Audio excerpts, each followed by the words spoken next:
नमस्कार, खबरों का पंचनामा देख रहे हैं आप। मैं हूं आपके साथ पूजा। हम लेकर आए हैं देश और दुनिया की 5 बड़ी खबरें, जिस पे चर्चा के लिए मेरे साथ स्टूडियो में मौजूद हैं कैपिटल टीवी के editor in chief doctor Manish Kumar. Doctor साहब, बहुत बहुत स्वागत है आपका। धन्यवाद। सबसे पहले नजर हेडलाइंस पर।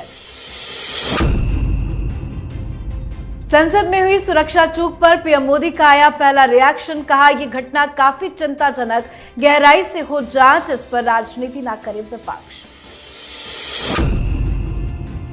संसद की सुरक्षा में सेंध की अनसुलझी कड़ियों को सुलझा रही पुलिस, ताबड़तोड़ एक्शन जारी।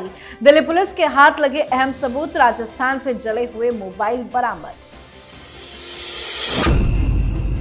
इंडिया गठबंधन की बैठक के बाद कांग्रेस की बड़ी तैयारी। 21 दिसंबर को होगी सीडब्ल्यूसी की बैठक। हार पर मंथन और 2024 चुनाव की रणनीति पर होगी चर्चा। पीएम मोदी वाराणसी के 2 दिवसीय दौरे पर पहुंचे। काशी को देंगे 19,000 करोड़ की सौगात। रोड शो में दिखा भव्य नजारा। समर्थकों ने पुष्प वर्षा कर लगाए मोदी मोदी के नारे।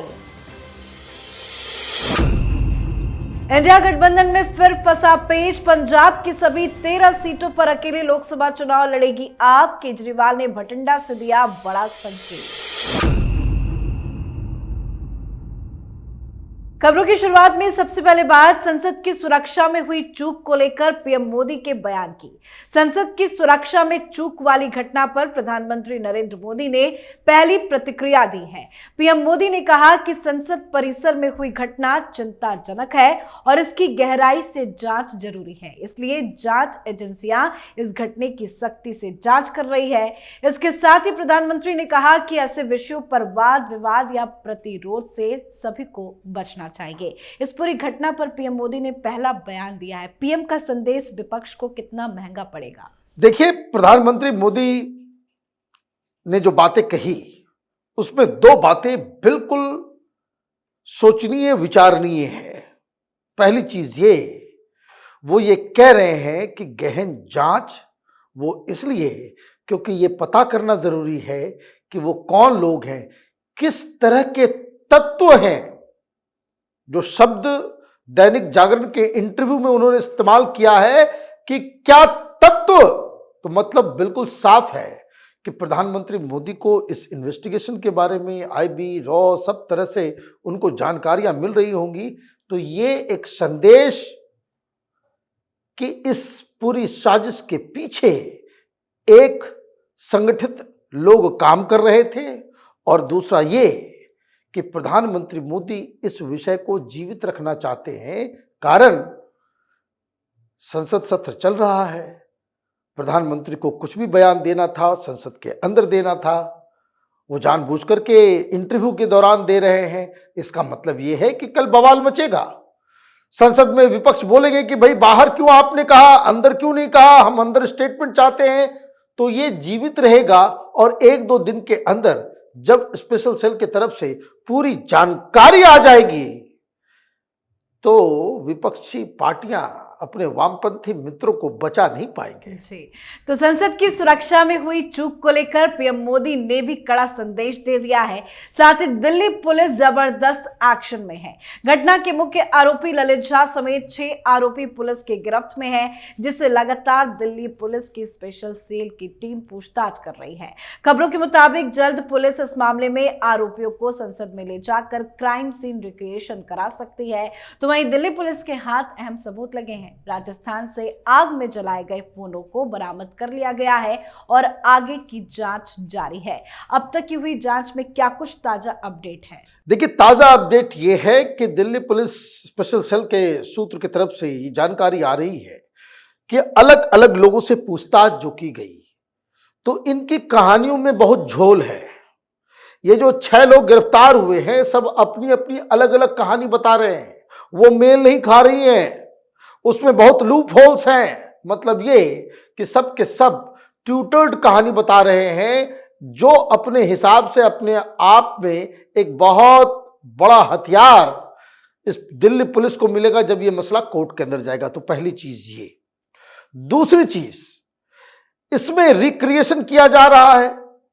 जिस हिसाब से इन लोगों ने क्या क्या बातें बताई कि हम यहाँ गए, वहाँ से ऐसे गए, वहाँ से वो क्या काम किया, ये अंदर गया, बाहर ये हुआ। ये रिक्रिएशन इसलिए भी ज़रूरी है वो, क्योंकि इन्होंने तो बयान देकर के कहानी अपनी बता दी। क्या वो ऑन ग्राउंड वो मैच करता है या नहीं करता है, तो ये दो चीज़ें जो आजकल में हो जाएंगी। तीसरी बात जो सबसे अहम है कि भाई आपने फोन को पहले तोड़ा फिर जलाया। बेरोजगारी की बात उठाने के वाले ये काम करेंगे, या कॉन्स्पिरेसी जो लोग करते हैं वो इस तरह से काम करेंगे? कोई प्रोफेशनल होगा तो ये काम करेगा कि किस तरीके से आपने फोन को पहले डिस्ट्रॉय किया और उसमें आग लगा दी। पुलिस को ये बरामद हुआ है तो 2 लोगों के ऊपर एडिशनल चार्जेस लगेंगे एविडेंस को खत्म करने का, नष्ट करने का, वो ललित झा और ये महेश कुमावत। तो ये जो सरगना है, ये दोनों जो मेन प्लानर हैं, इन लोगों की मुसीबत जो है वो बढ़ेगी। एक चीज और, ये सारा का सारा इन्वेस्टिगेशन अब डिपेंड करता है कि किस तरीके से उनके फोन नंबर से जो सर्विस प्रोवाइडर्स हैं, चाहे वो इंस्टाग्राम हो या फिर वो जो एयरटेल या वोडाफोन जिसका भी नंबर हो इनके पास, वो किस तरह की जानकारियां मुहैया कराते हैं पुलिस को, उससे बहुत सारा राज वो सामने आएगा। जी, चलिए बढ़ते हैं आगे और बात करते हैं अगली खबर की। मध्य प्रदेश, राजस्थान और छत्तीसगढ़ विधानसभा चुनाव में मिली करारी शिकस्त के बाद अब कांग्रेस लोकसभा चुनाव पर फोकस कर रही है। अगले साल 2024 में होने वाले लोकसभा को लेकर कांग्रेस तैयारी में जुट गई है। इसी को लेकर दिल्ली में 21 दिसंबर को कांग्रेस वर्किंग कमेटी की बैठक होने जा रही है। मल्लिकार्जुन खड़गे की अध्यक्षता में बुलाई गई इस बैठक में देश के मौजूदा राजनीतिक माहौल पर चर्चा की जाएगी। इसके साथ ही आम चुनाव की रणनीति पर एक्शन प्लान भी बनाया जाएगा। CWC की मीटिंग होनी है, क्या देर नहीं हो गई मीटिंग करते करते? देखिए, देर नहीं हुई है। कांग्रेस पार्टी CWC की मीटिंग करके हार किस वजह से हुई वो पर्पस तो मुझे नजर आ नहीं रहा है। 19 तारीख को इंडिया गठबंधन की बैठक है।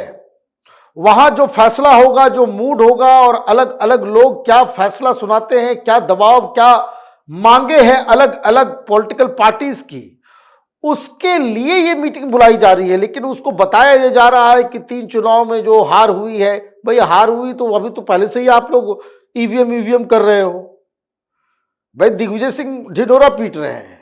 दिग्विजय सिंह के नेतृत्व में एक कमेटी बनी थी कांग्रेस पार्टी के अंदर, किस चीज के लिए, कि कैसे ईवीएम जिम्मेदार है कांग्रेस पार्टी की हार के लिए। लेकिन दिक्कत क्या है कि ये थ्योरी बाय कौन करेगा? भाई हिमाचल में ईवीएम ठीक काम करता है, ईवीएम जो है कर्नाटक में भी ठीक, तेलंगाना में भी ठीक, झारखंड में भी ठीक और बिहार में भी ठीक। जब आप जीत जाते हो तो ईवीएम ठीक काम करता है, और जब हार जाते हो तो ईवीएम के ऊपर दोष, यही तो कांग्रेस पार्टी अब तक कर रही है। तो फिर इसमें चिंतन करने की आवश्यकता कहां है? चिंतन करने की आवश्यकता है 2024 के चुनाव को लेकर।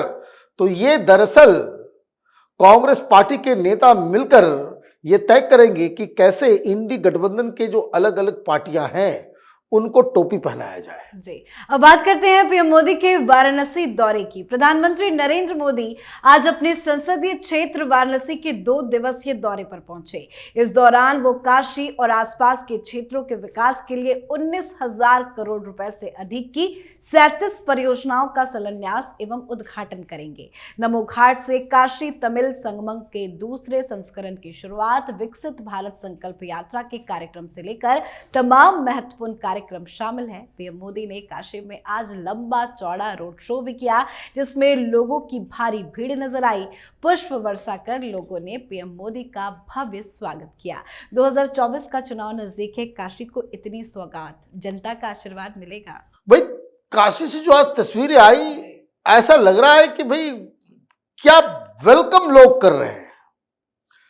काशी की जनता उमड़ पड़ी। और ये मैं आपको कह दूं, जिस तरह का लोगों का प्रोफाइल जो वीडियो में नजर आ रहा है, ये ऐसा नहीं लग रहा है कि भाई पार्टी कार्यकर्ता को इकट्ठा किया गया है।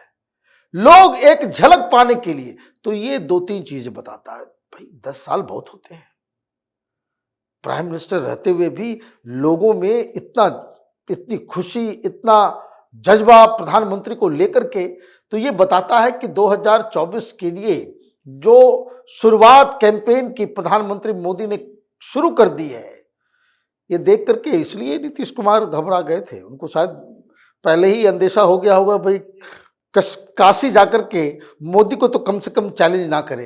अब ऐसे में कौन बनारस की तरफ मुंह भी करने की कोशिश करेगा? 18,000 करोड़ के, भाई ये बात तो कहना, अब तो हम लोग बातचीत भी करना बंद कर दिए हैं कि भाई प्रधानमंत्री मोदी ने काशी के लिए क्या किया। वहां की जनता प्रधानमंत्री मोदी के साथ है और काशी एक ऐसा सेंटर है जहां से पूरे यूपी, जो ईस्टर्न यूपी है, वो कंट्रोल होता है। वहां के मतदाताओं का, पूरे ईस्टर्न यूपी के मतदाताओं का दिमाग बनता है काशी से।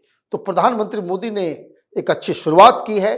2024 अब नजदीक लग रहा है। जी, अब आखिरी खबर में बात अरविंद केजरीवाल के बड़े दाव की और इंडिया गठबंधन के दरार की।